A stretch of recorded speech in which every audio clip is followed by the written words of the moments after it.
chime in. Okay. Should I start from the beginning? Yeah, so just right now nobody's chimed in, so nobody's watching. So just go. Okay.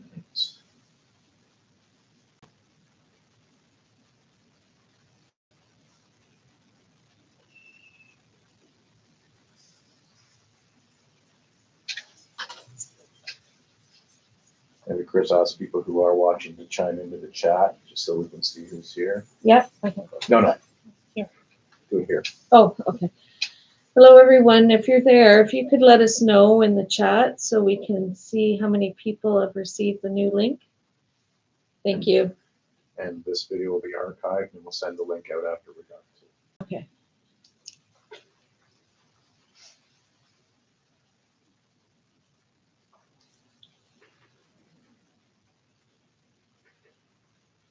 No. Let me try resending my email again. Maybe it's One because person's on, so it went out. oh, it did. Okay.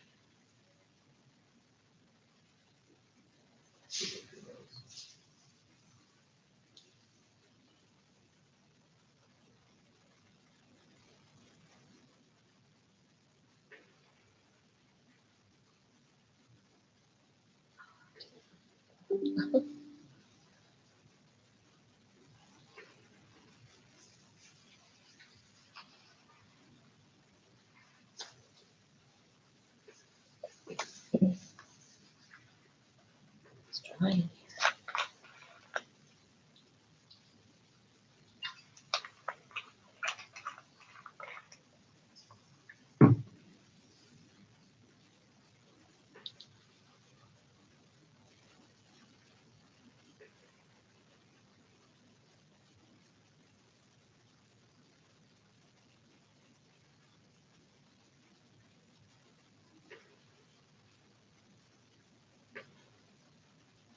Do you want me to try and resend it from my end, or Sure. okay? There's some. You got two? Hmm. Is there It's two? So people are getting it. So. Okay.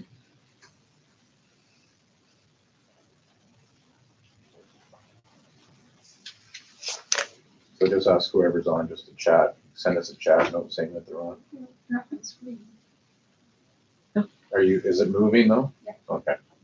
Go ahead, Chris.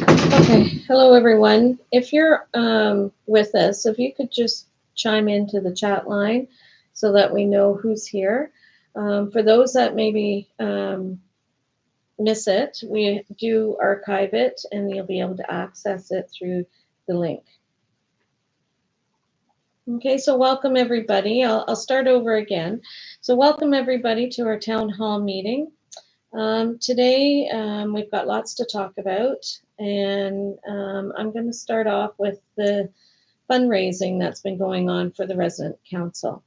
Today a few months back, we had a bake sale. And thank you to all of the families and friends who supported the event by donating baked goods and giving monetary donations. The resident council did make $500 from that event.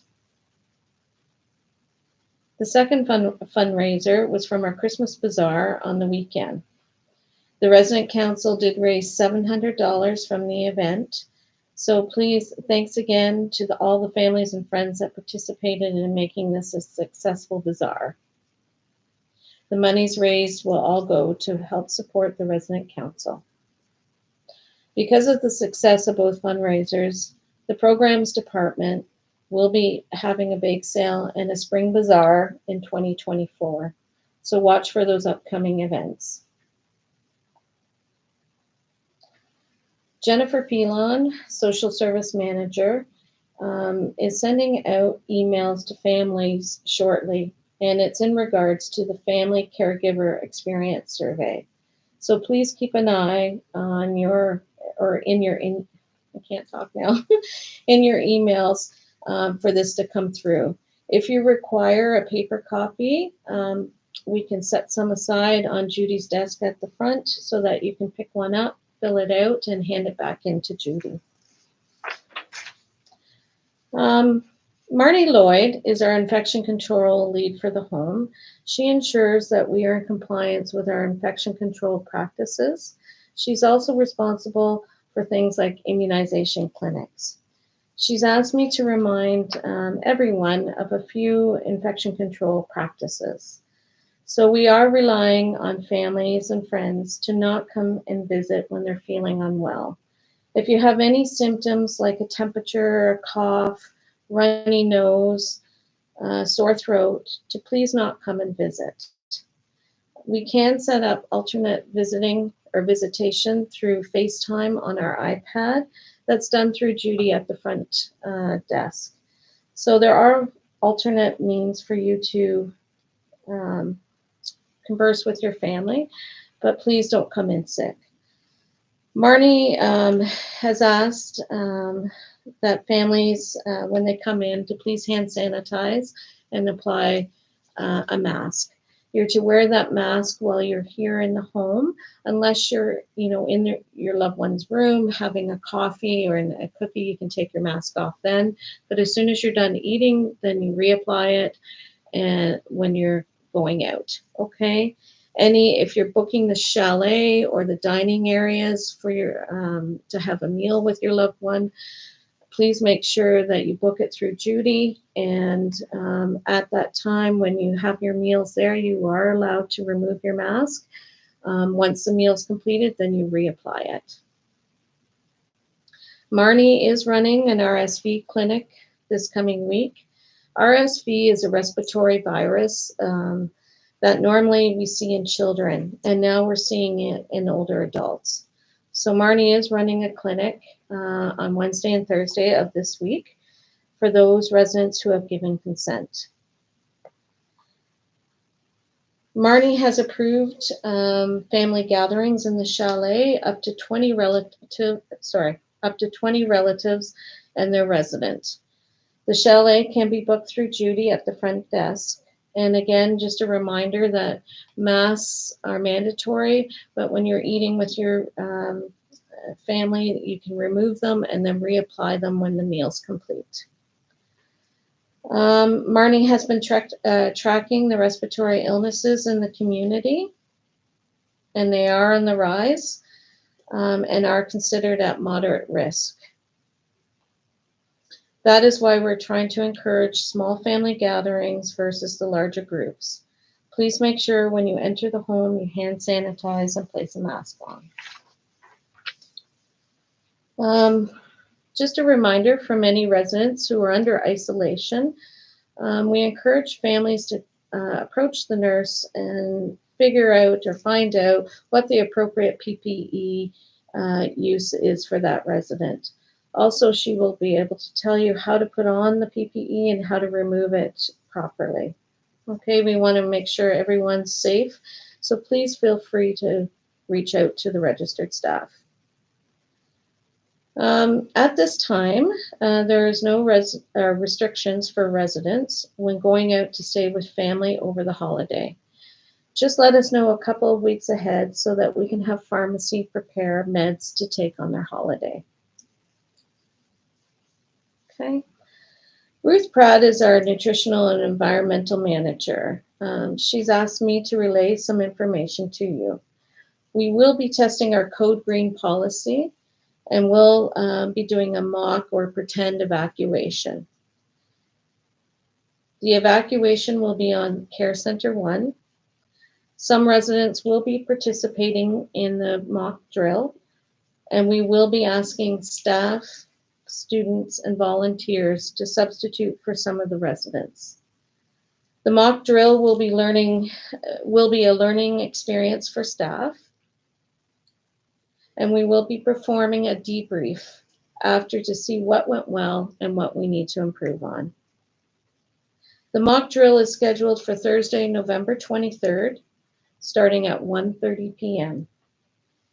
We are asking anyone that's coming to visit after 3 p.m. when the code should be over. We're estimating about an hour, so hopefully it'll be complete by 2:30, but we're giving ourselves some leeway till 3 o'clock. If you arrive when the practice code is going on, you may be asked to wait until the code is completed before coming in. If anyone is wanting to volunteer to be a resident, please contact Ruth Pratt at 705-719-6700, extension 316. Okay. We are asking this Christmas that after residents open their gifts, Ruth is asking if you could put those items aside that need to be labeled in a bag with the resident's name on it, so we can take it back to laundry to have it properly, have their name placed on their things. If you don't get it labeled and it ends up in the wash, then it will end up in the lost and found. So we want to prevent that. So if you can this Christmas, bring a bag with your name on it, and then that way it'll go straight to laundry and be labeled. And it usually takes a couple days for that to happen. The residents will be having their Christmas dinner on December 25th at supper time. The next thing that we have is a waiver. So we've developed some policies and a waiver that we've spent tons of time on developing in collaboration with consultants, dietitians, and the healthcare team. It's called Eating Meals in Room Unsupervised waiver. It was developed to ensure that residents, caregivers, POA, and substitute decision makers understand the risks residents face when eating in their room unsupervised. Potentially, these risks include, but are not limited to, choking, aspiration, and aspirations when instead of, let's say, the juice going down into their stomach, it goes down into their lungs. Aspiration pneumonia is an infection from that juice sitting in the lungs, so they develop a pneumonia from that, and possibly death if no one's around to supervise. Please, if you can, have your loved one eat their meals in the dining area where they can be monitored and assisted as needed.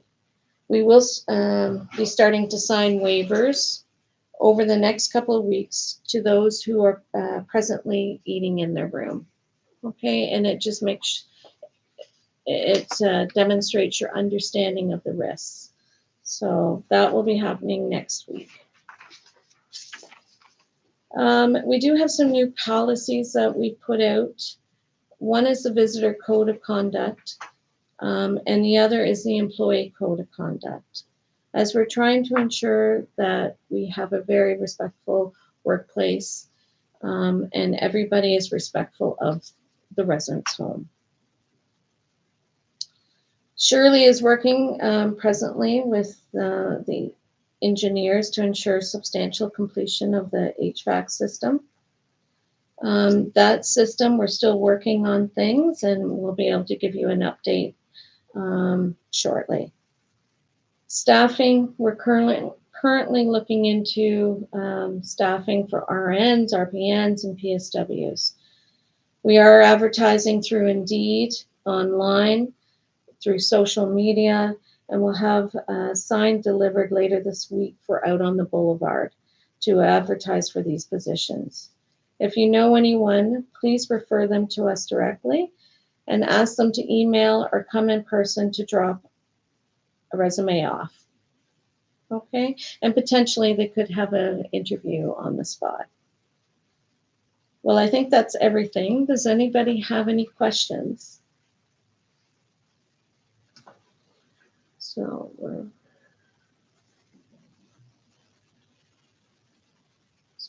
sorry.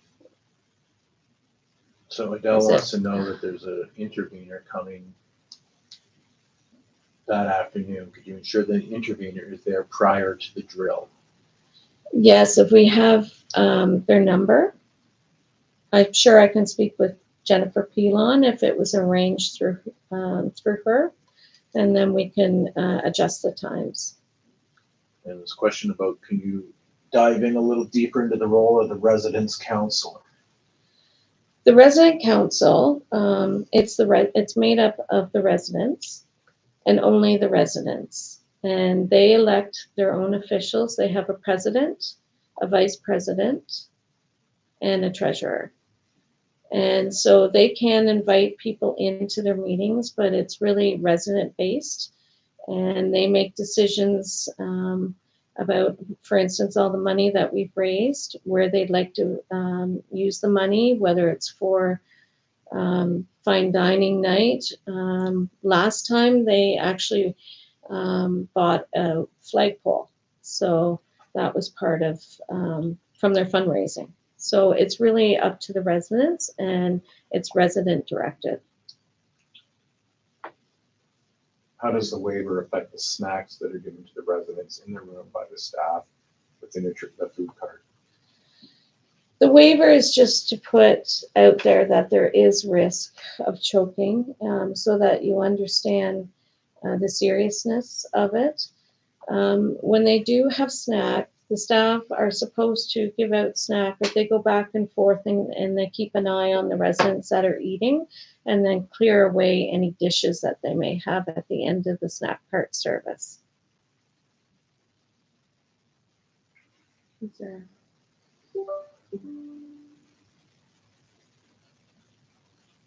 So give them a 30-minute warning. Okay.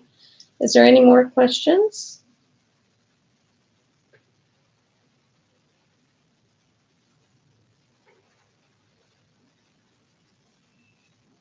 If you think of anything down the road, you can email me at cware@bobrumble.org.